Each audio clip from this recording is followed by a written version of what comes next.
Peak performance aging is essentially getting our biology to work for us rather than against us when applied to the challenges and opportunities of the second half of our life. It turns out whenever the impossible becomes possible, we see the state of consciousness known to researchers as flow. Flow is really great at helping us go from zero up to Superman. It's also really great at helping us go from seriously subpar, completely broken and sick, back to normal. And it turns out this combination is phenomenal in the second half of our lives. Action sports, as we started out talking about, super crazy flowy for a bunch of reasons, and flow is critical to peak performance aging. So it turns out that action sports, the very thing that we're told to put away, stop doing over time, they're incredible for longevity. If you engage in dynamic activities, great. If you engage in dynamic activities that take place in novel outdoor environments, so much better. What does it take to do the impossible? What does it take to level up your game like never before? What does it take for individuals, organizations, for even institutions to achieve paradigm shifting? Nothing is ever the same again, breakthroughs. Our mission is to decode the neurobiology of flow and cognitive peak performance. Access the minds of maverick scientists, groundbreaking innovators, and world-leading experts to understand what it takes to achieve ultimate human performance, so you can feel your best, perform your best, and accomplish your boldest goals. I'm your host, Rian Doris, and together with best-selling author Stephen Kotler, I present to you Flow Research Collective Radio.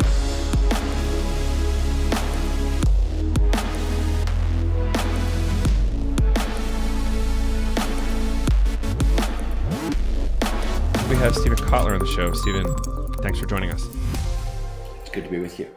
Yeah, so you just came out with an amazing new book, Gnar Country, which is quite poignant for me and my father and many other people in my demographic, right? Like, thankfully, you're leading 10 years ahead, or maybe more. But I plan to follow a lot of these guidelines. So, let's maybe talk about, can you give us a super high level of the book, and then we can go rewind the tape and talk about you as an individual? Absolutely. Cool. So Gnar Country is a book about peak performance aging. And let me just, because I'm going to use these terms a bunch today, I'm sure. Let me just define peak performance and peak performance aging for you right up the bat. At the Flow Research Collective, where myself and my team, we study the neurobiology of peak human performance. So what goes on in the brain and the body when human beings are performing at their very best. Our definition of peak performance is nothing more, nothing less than getting our biology to work for us rather than against us. Peak performance aging, then, which is a relatively new field, is essentially getting our biology to work for us rather than against us when applied to the challenges and opportunities of the second half of our life. So big picture, Gnar Country is a book about peak performance aging. And why don't we stop there? And then let you ask your next question. I'll let you steer. No, totally, because I could see that could go on for a little bit. So let's rewind the tape. How did you first get interested in perhaps extreme sports, performance, etc.? Obviously, flow hacking is kind of a big part of what you've been up to. But, how'd you get there? Yeah, it's a great question. So for me, the story, it really starts in the early 1990s. I'm a journalist, and journalism is this very amazing career where they pay you to be curious and go learn things that you're curious about. And I was fascinated really with two things, and they're wildly unrelated in most people's brains. The first was I was fascinated with human performance, but more specifically the neuroscience of human performance. Neuroscience in the early 1990s was this cool time where up to that point, we had been having conversations about what is this single neuron doing? Or what is this small cluster of neurons doing? And suddenly the conversation is, what are altered states of consciousness? What is consciousness? Emotions, which are a taboo topic in both psychology and neuroscience, for all the 20th century become a hard topic in 1990 and grow throughout the decade. So all these big questions are happening in neuroscience, and it's thrilling. It's super exciting. And nobody else is it seems like nobody else is paying attention. I'm one of the only journalists who's looking at neuroscience and going, oh my God, we're in the middle of this revolution. This is crazy. Simultaneously, I'm an action sport athlete and I'm covering action sports. And this is the birth of action sports, right? It's the early 1990s. X That's Games like just early getting X going. Games, right? Yeah. Yeah, Gravity Games. And if you know anything about action sports in the 90s, as it sounds like you do, it's often talked about as the era of impossible, where more impossible things that had never been done before and believed were never going to be done, get done than ever before.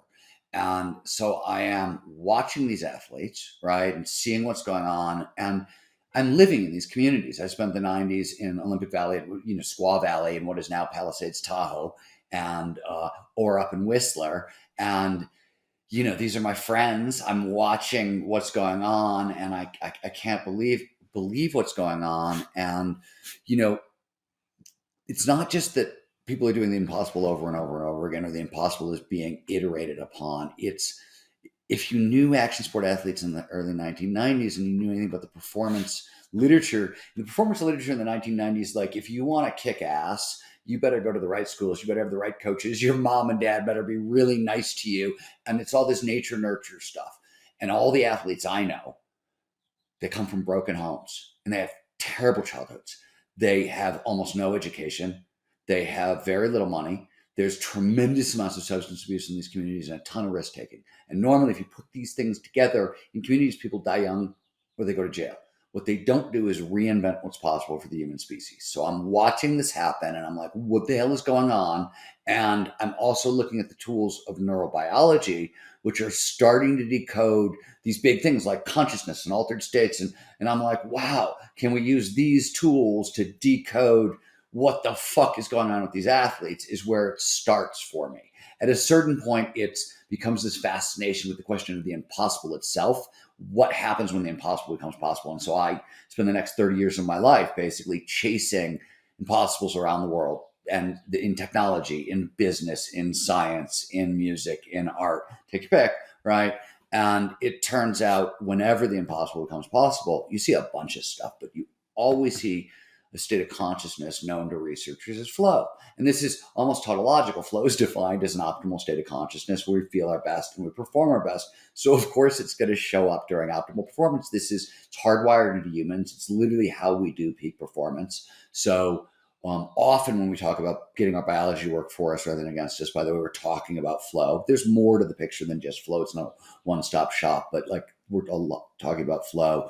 And the question of how we get from all this early stuff into peak performance aging, the later stuff, and I'll just shortchange it. I'll stop here, but I'll just finish with that, is if you study flow science, it turns out that flow is really great at helping us go from zero up to Superman.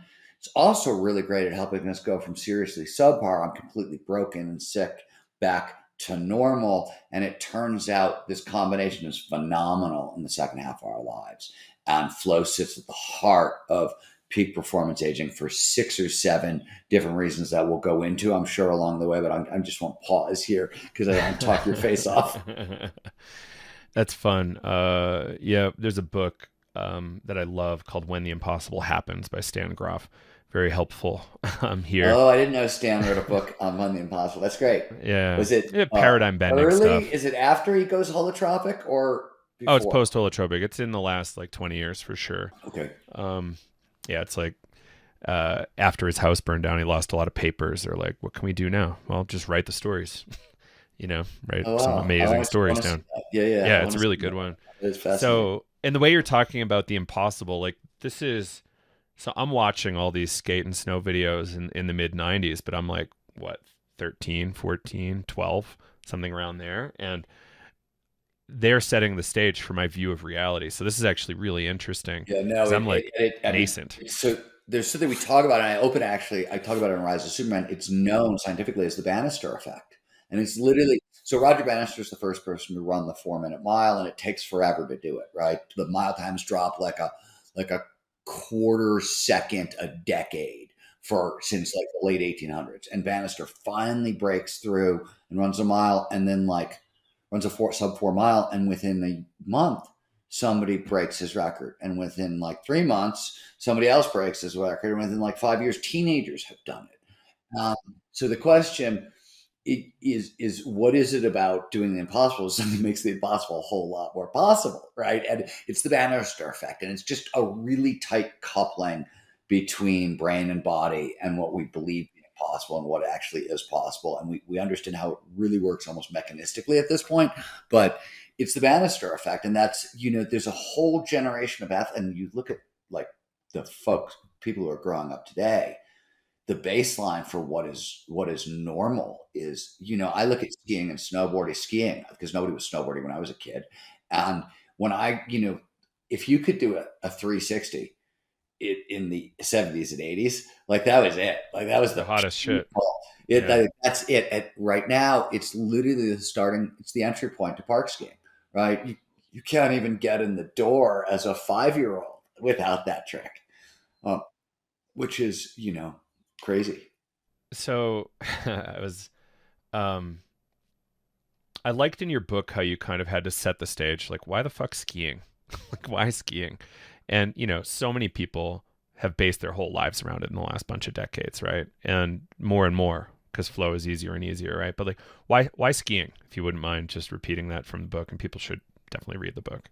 So let me give people a little more context about what the book is about. Yeah, awesome. First, and then I'll tell you why skiing, because it's got it's got a cool answer. So the first thing you need to know is, so over the past, I have been in and involved in peak performance aging from tons of different angles, whether it's regenerative medicine, longevity science, through flow science, through et cetera, for almost 20 years now. And what has happened over the past 20 years is this standard theory about aging, which dominated the 20th century, which is, you and I were raised with, is the long, slow rot theory. It's the idea that all of our mental skills, all our physical skills, they decline over time. There's nothing we can do to stop the slide, right? And most people, most adults at this point, believe some, if not all of that, because it was so dominant for so long. We can talk about where it came from and why, but it doesn't matter. And it was very well researched up till like 1995. And then the research slowly starts getting overturned. And what we realize by today is that everything we used to think was a use it or lose it skill, we used to think falls off the map, right? And declines over time. There's nothing we do. We now know is a use it or lose it skill. So this is cognitive and physical. And most of this work, not all of it, but most of this work had been done in a lab. This is what we learned, there's been a couple of forays into the wild, right? Dan Buettner did it with his blue zones, and then Ellen Langer at Harvard has done some other work in the wild. But what nobody's really done is put all this stuff together, use it to create I used it to create a very sharp learning theory and then set out to test it. And I tested it by trying to teach myself how to park ski at age 53. And park skiing, which is crazy, hinted at, is you think it's crazy, right? So there's 11 different biological reasons, right, where it's basically like you can't learn this over the age of 25 or 30, and once you get to 40, 45, that's impossible. It becomes a standard response. And once you get to my age, 50, your response is what I hear: you're fucking crazy. You're out of your mind. This is insanity, right? But I love it. And so. And when I set out to do it for reasons that we can talk about later, I really thought, if it takes me 5 years, fantastic. I'm going to be 60 years old and I can park ski, and that'll be freaking punk rock and cool. And I'm for it. And using the learning protocol I developed, so the way I measured progress is I made a list of 20 tricks. That was basically zero. I had no skills. I'd never done a trick in a terrain park in my life, to intermediate. These are the standard list of tricks that an intermediate park skier can do. And as anybody who's ever tried to learn an action sport knows, once you get to an intermediate, it becomes a lot less dangerous. A lot of the stupid stuff starts so that you don't just fall over for random reasons, which you do until you get to intermediate. And so a lot of that stuff goes away. And if you take risks, you can take better, more calculated risks. So that was my goal: get me to intermediate where it can be a little safer. And I thought 5 years. It took a season. Holy crap. My ski partner, who's 20 years younger than me, I had never been in a terrain park before. He was a former sponsored rider who had gotten injured, left the sport, had a family, had a career, came back with me. And he used the same protocol and made more progress than he'd actually made even when he was a sponsored rider doing this professionally. And we both went, "Oh my god, this is amazing!" But this is just the coolest pilot study anybody's ever run. This isn't really data. This is just like Stephen and Ryan's crazy adventure with a bunch of these ideas. So the next year we came back with 17 older adults, ages 30 to 70, and most of them, I was an expert skier. I just never been in a terrain park. These were intermediate snowboarders and skiers, and in 4 days on the mountain we got them dangerous in a terrain park using the same protocol. And we've since stripped action sports out and tested it with like 300 other people in a different way. We can talk about that later, but my point is, the story of these experiments, that's what told in the book. Really, my first one and my ski partners experiment, that's really what the book focuses on. And the last bit I'll say, and the reason it does this is I was also, besides all the things about peak performance aging, I was trying to solve a problem for the Flow Research Collective. We train people. We train tens of thousands of people every month, and we train people in 130 countries. And we train everything from like US Navy SEALs to Facebook and Accenture and Audi and Google and on and on to like mom and dad and soccer moms and soccer dads in Iowa and Indiana. And so it's everybody. So you just scope people and global.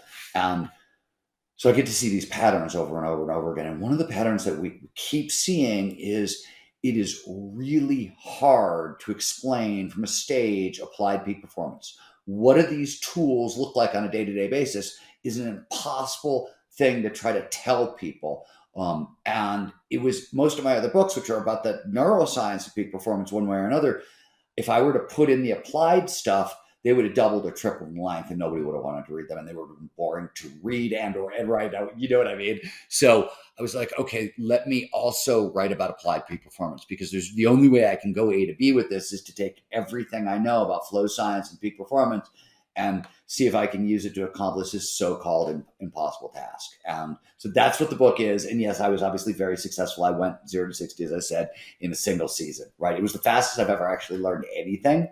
And I should point out to people as a final caveat, I'm a bad athlete. Literally, I've spent my life around great athletes. I know what that looks like. I'm a bad athlete.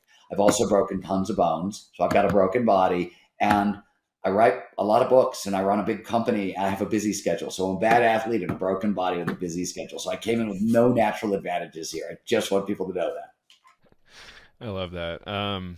Yeah, right. Like this is part of it. It's I've had so many injuries and like everything from concrete to snow to rocks, right? It's plenty of ways to get hurt out there, but for whatever reason, there's a draw to get back to it. And the line from the book was, "It's the best I ever feel. It's the best I can feel and have found myself to be able to feel." That's a really, for a lot of action sport athletes, it's a really wild and important realization. And it's hard. Like, we've got lives, we've got kids and wives and husbands and spouse. Like, we've got a lot of other stuff that we are told has to be more important.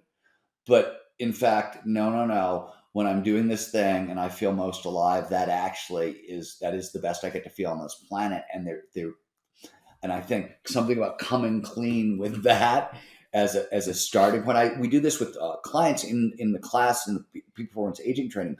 We should make a list of your top 10 favorite feelings. Because first of all, one, why would you waste any time on like 11 through 27, right? Like, I'm going to now spend the afternoon on my 27th favorite feeling in the world. Really? You got that kind of time? You're going to live that long? Maybe, but I, on the other hand, I would like to double down on and the other thing is, when you make that kind of list, you'll find out your priorities are going to be things you didn't expect are going to show up on that list in ways you don't expect. And you're like, oh, wow, this is actually a thing I really deeply value. And it's sort of right. So you get a really interesting look and perspective at yourself.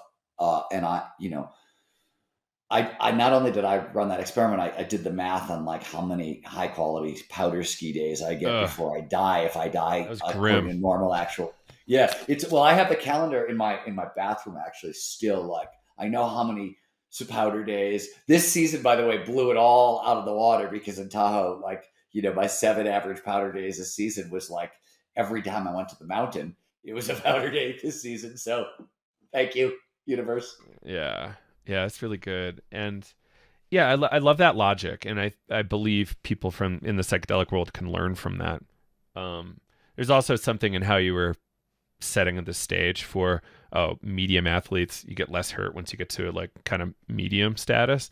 I feel the same way And we about also drugs. figured out a formula that allows anybody to onboard into these difficult sports. And I want to just stop and say Yeah. there's a bunch of reasons for this. So let's just I want to so ski. You asked why skiing. So I gave you, and there's two other answers that you need to know. One is I have unfinished business in skiing, right? There's a very personal narrative story told throughout the adventure and the science on the applied peak performance in our country. And it's basically the story of I had unfinished business in skiing, which is if you're going to take on this kind of Gnar style adventure, you want that extra motivation. You're going to need it, right? Like, so unfinished business. So skiing lent itself to that. The other thing is this. So I talked about all those use it or lose it skills, right? On the physical side, it's strength, stamina, agility, flexibility, and balance. And the World Health Organization has exact prescriptions for if you want regular healthy aging, train this much. If you want peak performance aging, here's what you do. And it's 150 to 300 minutes of vigorous aerobic activity, moderate to vigorous aerobic activity a week, 2 strength training days, 3 balance, agility, and flexibility days. Or you can find a single activity that is a dynamic activity. A dynamic means it involves strength, stamina, blah, blah, blah. And you can do that. And the more dynamic activity, the better. Skiing, it turns out, is one of the best ones. So let's just talk about a little bit this stuff because the research is wild. One, they did a study at the Mayo Clinic. They wanted to know sort of like which activities give you the most healthy longevity, right? So they took 20 years of one of these giant longevity studies. They took 20 years of data and they looked. And what they found is that you can join a health club. It's going to extend your life by about a year and a half on average. You can start swimming.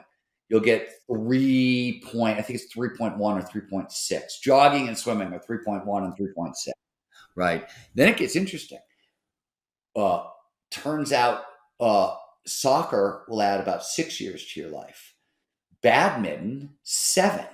Tennis, 9. Skiing, snowboarding, and most action sports, 10. And a lot of it is because dynamic motion does a lot of amazing things for you. One, it trains up all the aspects of use it or lose it skills that decline over time. It tends to emphasize leg strength, and leg strength is the single most important correlate. This is wild, but for both preserving mental function and physical function. We can talk about why, but I'm just talking about action sports for a second. They build up leg strength. They train all 5 of these use it or lose it skills that you need to train over time. And here's the big deal. So if you want to preserve your brain, I'm going to use a couple big words here. You want angiogenesis, which is the birth of new blood vessels because they'll feed neurons, right? Energy. And then neurogenesis, the birth of new neurons. And so dynamic motion tends to stimulate both angiogenesis and neurogenesis. No other kind of exercise does. And it's really when you coordinate strength and balance and agility. When you're doing like you bump skiing, for example, right? That is very much this sort of thing. And so you're really helping the brain. On top of which, action sports, as we started out talking about, super crazy flowy for a bunch of reasons. And flow is critical to peak performance aging. So it turns out that action sports, the very thing that we're told to like put away, stop doing over time, they're incredible for longevity. And by the way, you're going to laugh. What are the 3 longest lived counties in America? Do you know? No, that's a great question. At Park City or something? Summit County, Pitkin County, and Eagle County. Oh. It's all Colorado, and that's Wow. Vail, Aspen, Beaver Creek, A Basin, right? It's the I-70 corridor among other things. And this is the point. Like when you take this stuff into the wild, you get 10 extra years of longevity, longer than any other sport that the Mayo Clinic studied. And the other thing is this. So I will define performance aging for you in a sentence in a second. But another big component is if you engage in dynamic activities, great. if you engage in dynamic activities that take place in novel outdoor environments, so much better. Couple of reasons. So I think action sports are dynamic activities in novel outdoor environments. So what's the big deal about a novel outdoor environment? There's two. So there are 9 known causes of aging. All of them have one thing in common, which is stress and inflammation. And that's the commonality. So anything that fights stress and fights inflammation is an anti-aging technology. So we know, this is going back 20 years, a 20-minute walk in the woods outperforms most SSRIs for anti-anxiety. It stimulates serotonin, it calms us down, it stimulates soft fascination, or the parasympathetic activation, to use the modern term. So really, really great for us. Simultaneously, novel outdoor environments are flow triggers. They're packed with flow triggers. They tend to drive us into flow, so that's an additional bonus. But here's the real important thing. Neurogenesis in the adult brain takes place primarily in a structure known as the hippocampus. What does the hippocampus do? It does memory, long-term memory storage, or short-term, long-term memory storage, and location. It maps. It's grid cells and place cells, because when we evolved, remembering where you were when something important happened is survival. Like, where is the ripe fruit tree at the end, or at early spring, or where is that cave when I want to run from the tiger, blah, blah, blah. This is survival. So the brain is designed to remember. So there's 700 neurons show up in the adult brain every day, almost up till death, right? We keep birthing them, but they all come in the hippocampus. You want to hang on to those neurons or amplify neurogenesis. You want to have novel experiences in outdoor environments, because that's exactly what the brain was designed to do. So if you have dynamic experiences in novel outdoor environments, you're sort of hitting all the use it or lose it skills, and you're further sort of protecting cognitive function. Wow. And that's action sport across the boards. That's incredible. Worth noting, my 70-year-old father's still doing bumps pretty aggressively. Shocking. So I got to tell you, I chose skiing, right? Mm-hmm. What we tell people is you don't need, so Gnar, for anybody who doesn't know, Gnar is short for gnarly, and it's action sports slang. It's a very specific term, because action sports slang, while very, very colorful, people are performing in life-death situations, and you need very precise information. Gnarly is high in perceived risk and high in actual risk. It's the real deal. And Gnar Country is any terrain or landscape, or fictitious or real, right? And put them together, I thought you get this phenomenal description of our later years, like high in perceived risk, high in actual risk. And as we're talking about, sort of a really great descriptor of the gritty mindset we need to thrive in our later years. So that's where Gnar Country comes from. We discovered that people, all right. So let me back into this. Can I give you one more peak performance aging fact that is helpful? Yeah. All right.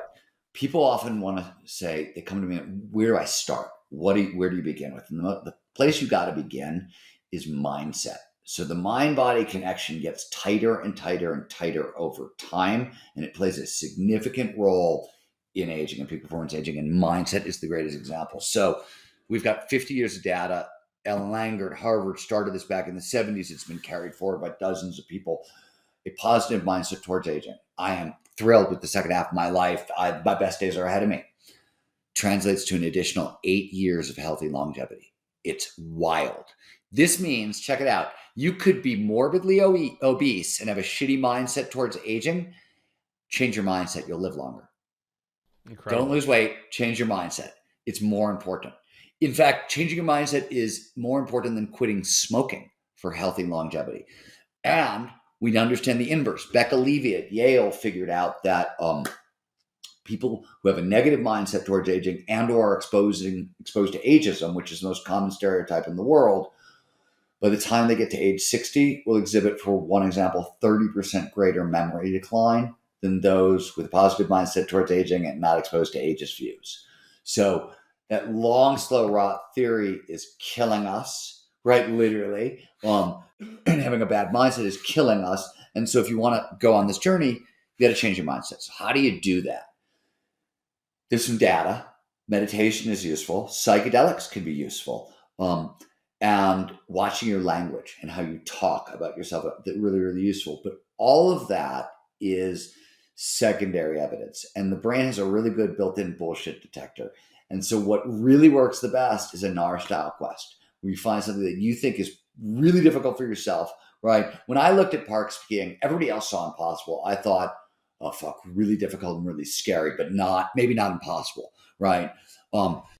So find an R style quest. Back to my point is your dad's 70 bump skiing. Since we've done this, we've trained like 500 or 600 people, and people are doing everything. I've got 70 and 80-year-olds taking up kite surfing for the very first time. People in their 60s and 70s rock climbing, on and on. And it's not even, some of the people aren't even doing action sports, which I love. Like there's a woman in Japan, very shy, quiet, great artist. She's in her 60s, I want to say maybe in her 70s. She's never had a show. She's made work her entire life. She's fantastic. I mean, like really fantastic. It's not like you look at her work and you're like, oh, lady, don't do this, right? I can't believe you know. She's that shy and that introverted. And so her Gnar style quest is to have her first show at age 60. I think it's 64, which she's doing. So the stories are sort of endless, and they've been, as the book has spread wider and wider and wider and more people read it, the stories keep floating back and they're cooler and cooler. Right. So yeah, there's big perceived risk there, and there's some actual risk. Like it's not like it's totally risk free to do your own show. It's not risk free. Yeah. And one of the things that people always forget, one of the things about risk that is so important is the dopamine that's underneath it. And the dopamine comes from the brain doesn't, physical risk, social risk, and financial risk are all the same as far as the brain is concerned. Creative risk, spiritual risk, et cetera, et cetera, et cetera. All these things give us the neurobiological reaction you want. So yeah, what you want is the neurobiology. How you get it, you can vary it a lot. That's interesting. So I could see like there's, from the psychedelic angle, there are plenty of angles here too. Like obviously there's some actual risk. There's some perceived risk for sure. I think it's not as novel as like moving your body through a forest at high speed, right? It's like, here's what I mean. So that is an interesting question. Like if you compare DMT to like your first, like a flow state on skis or a mountain bike where you're like doing single track moving through a forward, like I personally will take the flow state as a cooler experience, but both of them are right on the edge of like, I mean, there's always that feeling with DMT where you're like, oh my God, it goes so fast. Oh my God, I gotta lose my, right? There's that feeling is pretty constant, even if you're kind of well versed in DMT. I don't think it's there with a lot of other psychedelics unless you're an absolute novice, but DMT, maybe. So is a maybe there. But the thing that, when I think about psychedelics in this space, the first thing I started is where a lot of this, we talk about psychedelic therapy all the time for a lot of things these days, but people forget that end of life anxiety is where this started, right? In a big way. And so, that's real, that's crippling. And, to have well-validated tools to go at that one can be very useful. I've been going at end-of-life anxiety, playing with Tibetan Buddhist death practices for a while, and just to sort of like, and they were wild because you run around basically saying, I could die today. It could be awful. Death comes, at any minute. Everybody I know could die. And now it's made me incredibly morbid because I look at my friends and I'm like, how long do I have left? 20 years, 25 years, 30 years, right? I see endings because of the practice, which is really weird because I never did before. I think it's making me more anxious. So I think the psychedelics are maybe the better option here. It's interesting, right? Like, because they come from a really different culture, really different like psychology embedded in us. So yeah, that's interesting. And I wonder about the neuroplastic window, right? Like Iboga shows like a 4-week neuroplastic window. It kept going, and they actually had to end the study at Hopkins because it was so big relative to the other substances. And I wonder if there's some sort of interplay. So let me tell you something startling. Yeah. So, and it's related to peak performance aging about like the neuroplasticity window.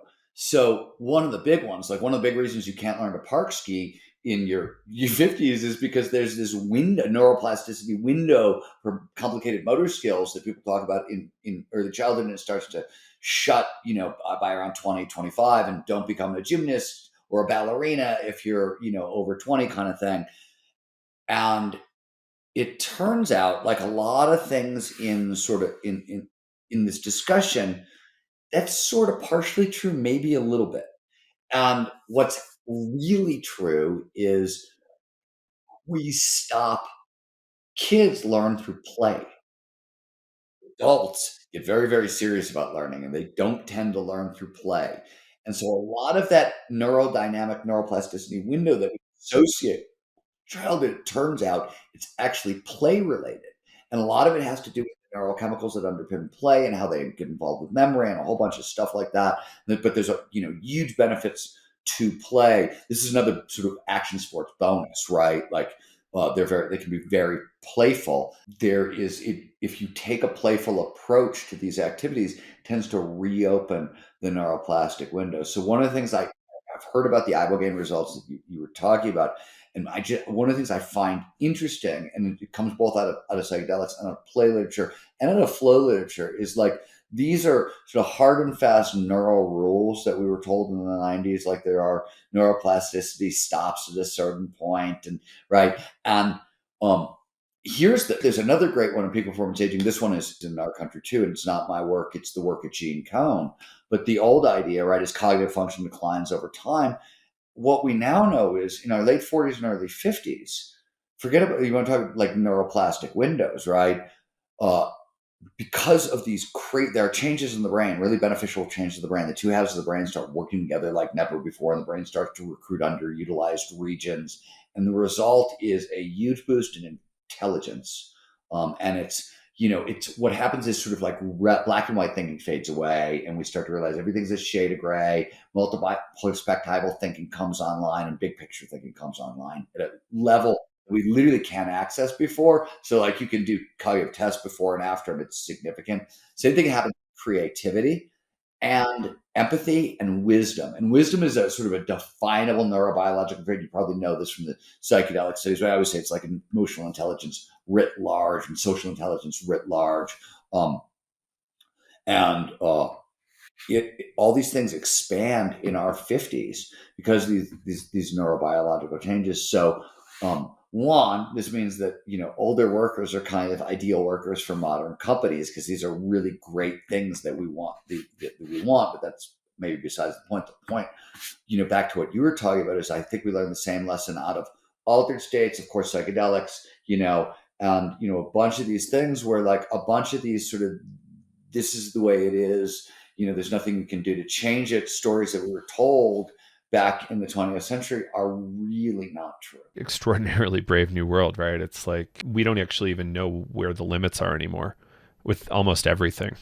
And and it's fascinating, right? With all of our converging crises, we're at the same time seeing just how that idea of impossible, we can largely get around it almost everywhere. And I think that's maybe one of the lateral applications of kind of what you're talking about. Or how do you see that? Well, I mean, we've been talking about action and adventure sport athletes, but like the bulk of my work isn't just, is helping ordinary people. There's capital I impossible and small I impossible. Capital I is what we've been talking about, that which has never been done. But the truth of the matter is, small I impossible is all the shit that I think is impossible for myself. And I wrote about this in The Art of Impossible. And the example I gave is I grew up in Cleveland, Ohio, and I wanted to be a writer. Cleveland, Ohio was a blue-collar steel mill town that I grew up in the 70s. I didn't know any writers. I didn't know how you became a. It was like I woke up one day and said, when I grow up, I want to be an elf, right? I mean, like for how I do to get there. And that's an average impossible, meaning like there's no clear path between A and B. And statistically, crappy odds of success, right? That's a lowercase I impossible. Something that was impossible for me. I think overcoming trauma, rising out of poverty, being successful in pretty much any field. These are all small level impossibles. And I will say, and maybe you've seen this in action sports, all the athletes I know, the people who really have done the impossible, it's really that they don't go after capital I impossible. They go after small I impossible, small I impossible, small I impossible. And suddenly capital I impossible is just what is next, right? And it's something that happens along the way after these like little small individual challenges. Yeah. Yeah, I think that makes sense. I did read your Art of the Impossible, so that makes a lot of sense to me. And we're just moving the goalposts and say, oh, look, there's this whole new amazing thing you can do. What I do think is interesting, and what I will say that I think more and more people are starting to see, and I'm cautious about this statement because it may not be true, but what I think is true, and so it always bothered me in science and religion and anytime people make blanket statements, this is impossible, this is beyond. Really, are you sure? Because historically, like, has that ever been the case? The thing that surprises me now is when somebody makes like an absolute firm 100% of the time black and white, this is the way it is, and I'm always like, are you sure? Because like, have you been alive the past couple hundred? Because I'm not sure. I can no longer look at the data and say the word impossible. Like, I'm not sure what it applies to anymore. So we can like even bring in that line: evidence of absence is not absence of Absence of evidence. I'm pulling a George W. Here. Yeah. So there's something there. Like, we haven't actually seen evidence that it's impossible. We just might suspect it. And there's this thing, you're probably familiar with Kuhn's, what was it? Structure of Scientific Revolution, which kind of plays nicely into this whole story, right? Yeah, Kuhn's was just looking at the Bannister Effect writ large, right? He was just like next level out at a societal level. How does this sort of work? How do you overturn a dominant paradigm, and how do you usher in, completely new thought? And it's not, this is not an idle question. Functional fixedness, right, is the individual version of this. This is one of the things that psychedelics is really useful for, is getting people past functional fixedness in thinking. So what kind of work do you see at corporations? Like, corporations are kind of interested in peak performance. We've talked a lot about, let's talk about what flow amplifies. So the first part is motivation and productivity, and it's a big leap. So McKinsey, the business consultancy, spent about a decade looking at top executives in flow, and they want to know how much more productive they were in flow than out of flow. On average, it was 500% more productive. That's a step function. And normally, if you hear that kind of number in science, as you probably know, you call bullshit, right? That's right. The first thing you should do is hear like this crazy gaudy, oh my God, 500% more productive.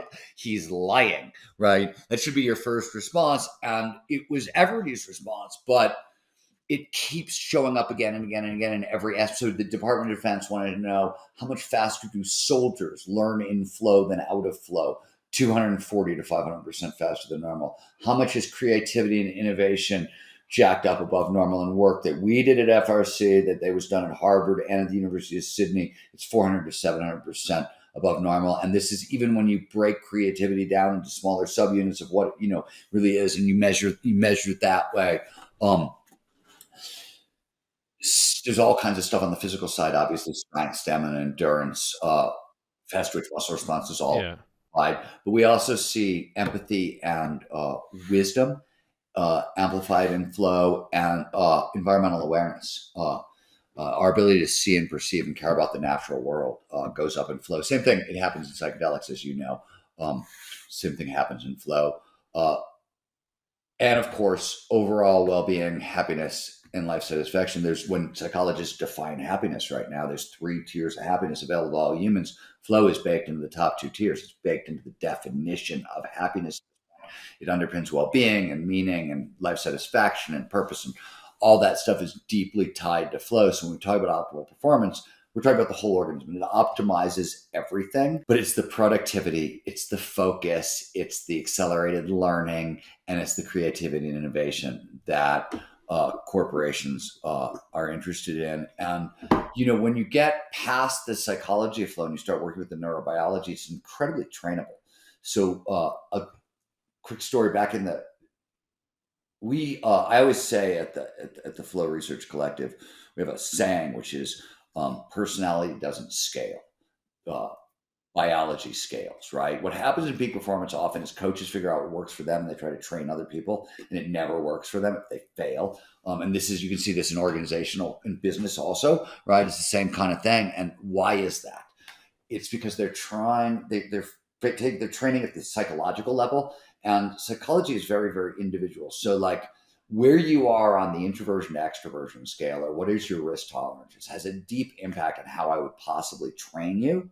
And they're very wildly different, and they're wildly different in different arenas. You know what I mean? You may be super, super risk phobic socially, but very, very brave athletically, or vice versa, right? So there's no mix and match. There's no one-stop shopping. But if you get one level deeper to the neurobiology, it's reliable, it's repeatable, it works for everyone because it's shaped by evolution, it's shared by everyone. And this is what happened. So back in the 1990s, they're trying to train flow using psychology.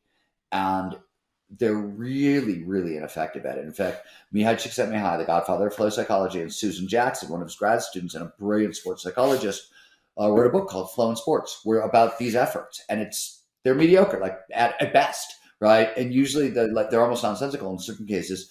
And yet we use the exact same flow measurement tool developed by Susan Jackson, her short scale. We measure flow pre and post, and we see a 70 to 80% boost in flow in our customers and our clients. And this is because we're training from the neurobiology. Sure, we're good at what we do, but this is what happens when you get your neurobiology working for you rather than against you. This experience becomes reliable and repeatable. Well, that's fascinating. So isolating variables and knowing exactly what to work on, like obviously that's a kind of a holy grail. Well, if you want more flow in your life, I mean, the short version, and this is all the work we do in Zero to Dangerous, our core training. Yeah. And for anybody who's curious, wants to learn more about Zero to Dangerous, you can go to getmoreflow.com. You can sort of sign up for a free hour-long coaching call or half-hour-long coaching call with one of my coaches, and just talk about your needs and whatever. So that's available. But what marketing aside, what we do, flow states have triggers, preconditions that lead to more flow. These are your toolkits. There's 27 of them that we've discovered. There's also a flow cycle. It's the 4-stage process of flow. So if you know where you are in the cycle, you know what to do to get to the next stage, right? You can keep rebooting it in the triggers. This is your toolkit. So what do we do in Zero to Dangerous, or what can anybody do? Study the flow triggers, remove the standard flow blockers, and understand flow is not a binary. You're not in the zone or out of the zone. It's a 4-stage cycle with different kind of changes in the brain and the body each stage in the cycle. This just feels like a obnoxious but fun question for me. Like, do you see skate athletes using this too? Like concrete people? Oh my God. I think you saw skate folks show up first because is there anything more painful? I don't know of an action sport that is more consistently painful. I've broken my arm. I've broken my back skating. Like concrete is nasty.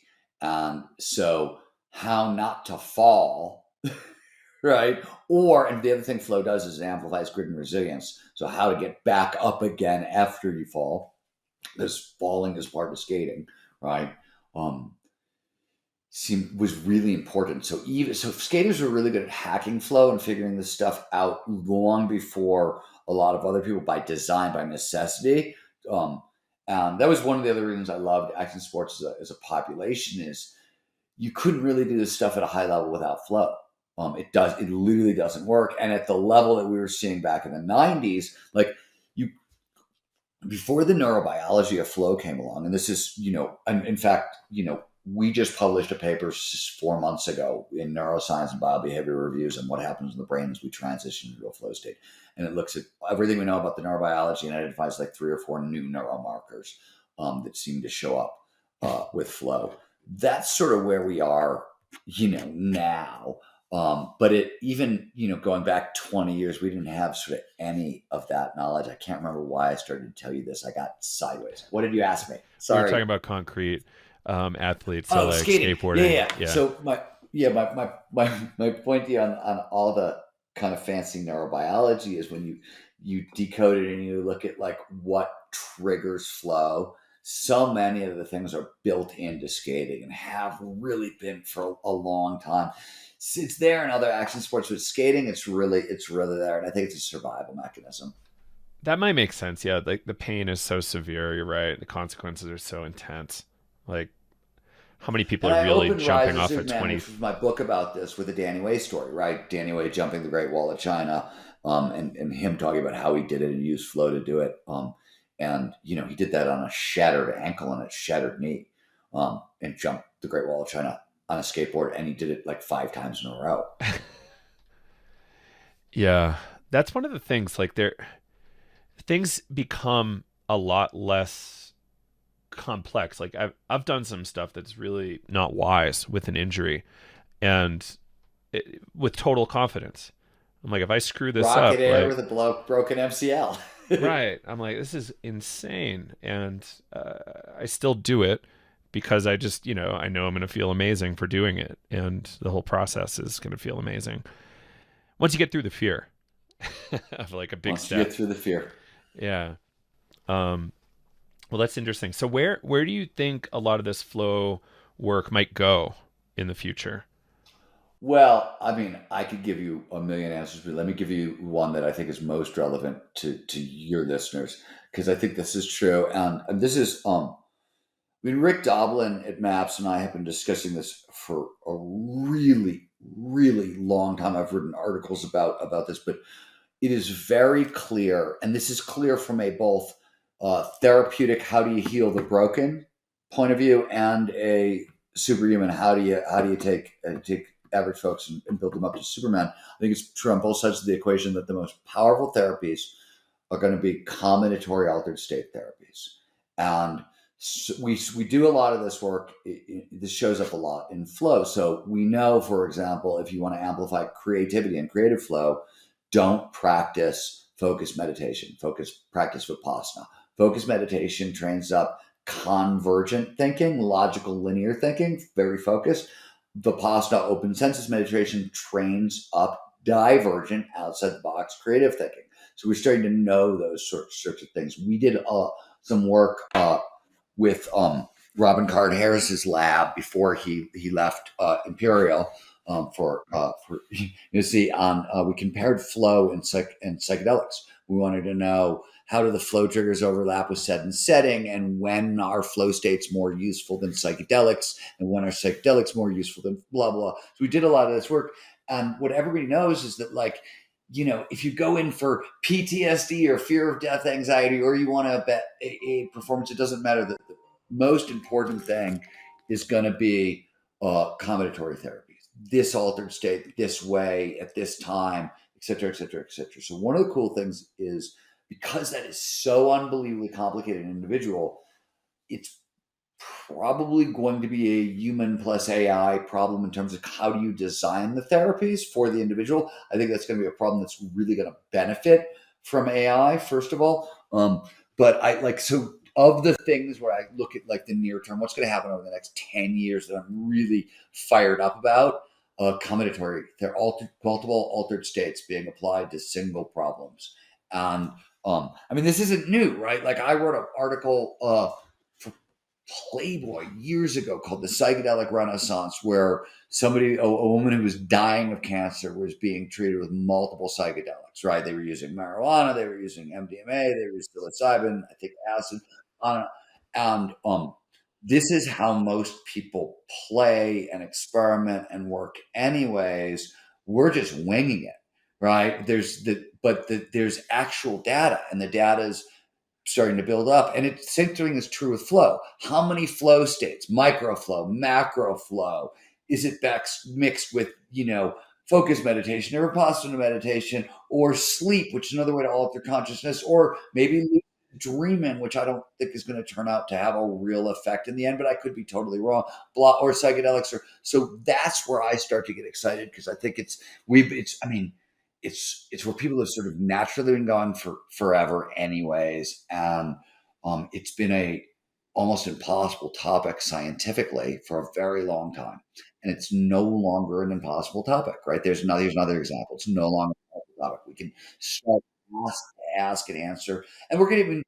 And if you think this sounds weird, they're doing it in exercise right now. We know which if you want to preserve cognitive function, is it better to lift weights or go for a run, right? If you want to, blah, blah, blah. Like, we've done this in exercise for 30 years. Now we're starting to do it with sort of like mental health and mental fitness. That's one of the places it's going, and it's a place that relevant to your listeners, I think, and I'm really excited about. So, we got to wrap here in a moment, but given your Bad Brains shirt and you love punk rock, how does the psychedelics field keep it punk rock?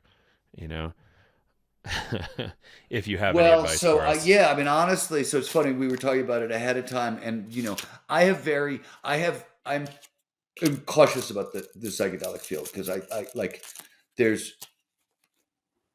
so I've spent 30 years trying to put flow science and the science of altered states on a hard science footing.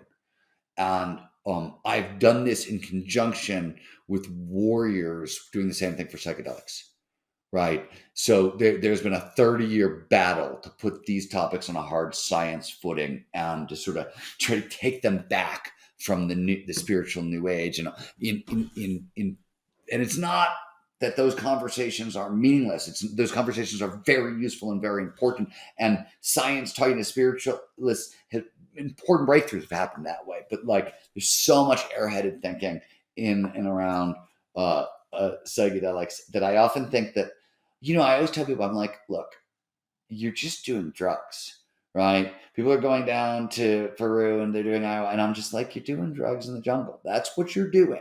That's the punk rock approach to it. And by the way, I will flat out tell you, and as you probably have noticed, that like these are incredibly useful tools once in a while, and especially in the beginning. But when you're using them daily to try to go some like that's a different thing. That's just escapism, and that's not good for anybody. The lesson from punk rock was overindulgence, you're going to die young anyways, right? Like it's good. That's one lesson from punk rock is like, I mean, it's funny because I meet early action sport athletes and we're all old punk rockers now and action sport athletes. And the first thing any of us are greeting is, we were supposed to be dead by 30. And right. It wasn't like these were the same psychedelics. We were doing the same drugs that people are doing today. You know what I mean? Like, and today they're holy and nobody's talking about like that side of that. But like, I watched tons of people die and tons of people, go off the rails on a bunch of stuff. So like, I think there's good and bad lessons. I think I'd like to see more truth telling, and I'd like to see more sort of responsibility, sort of acknowledgement that like, with all this stuff, with flow, with psychedelics, like they just have to be treated with a level of measured respect. Because when it goes wrong really, really fast and really, really, and like it could go right 1,000. And I know this from personal experience. It'll go right 1,000 times in a row, and then it'll go wrong once, and suddenly you're like, oh my god, I'm in a life-threatening situation on a psychedelic. And how the fuck did I get here? And suddenly it's at a level that you can't believe. I think that happens to a lot of people in this community. And it's sort of like if you're learning to skydive, they tell you, hey, 1 out of 50 jumps, something's going to go wrong. It's just going to go wrong. With psychedelics, everybody talks about, oh yeah, you could have a bad trip. Okay. Or you could have a bad situation, which is actually what tends to go wrong, right? People don't listen to the set and setting rules, and the bad situation tends to arise a lot more. So all these things are like, I don't think they're lessons from punk rock any more than like cautionary tales from punk rock. Like we did it wrong too, right? Every generation does this wrong. These substances are sticky and tricky, and there's something wonderful there, and there's something to learn there, but they go sideways fast in weird directions. And so does flow with like the dark side of flow and action sports. You know what I mean? I like, how many dead friends do I have who just chase flow right off the edge of the world? Yes. I've had that too. It's creepy, but it's the reality of it, and we do it in spite of it. So I think that's like the grit, that is required. Yeah. Well, all right, Stephen Kotler, I really appreciate your time. I'm gonna wrap recording here. Anything else you want to plug before we wrap? No. If you want to know more about me, StephenKotler.com. If you want to know more about the Flow Research, flowresearchcollective.com. And if you want to know more about Gnar Country, or we videotaped the entire experiment. So if you go to gnarcountry.com, you can see videos of the entire Gnar Country experiment and, you know, all the stuff we did. And they're funny, by the way. The videos are very funny because I can't wait. You could make them any other way. But it's kind of cool. It's amazing to sort of see it. Now, I mean, it's amazing to see it one person, but then it's amazing to look at like, oh my God, those are like 30 people skiing through a terrain park, and none of them are supposed to be there according to society. I love that. Well, Stephen Kotler, thank you so much. Please keep it going, and I can't wait for more from you. If what you've heard on Flow Research Collective Radio has been helpful, please consider doing us a solid and leaving us a review on Apple Podcasts, Spotify, or wherever you are listening to this. Reviews help us connect to a wider audience so we can get these peak performance principles out to more people.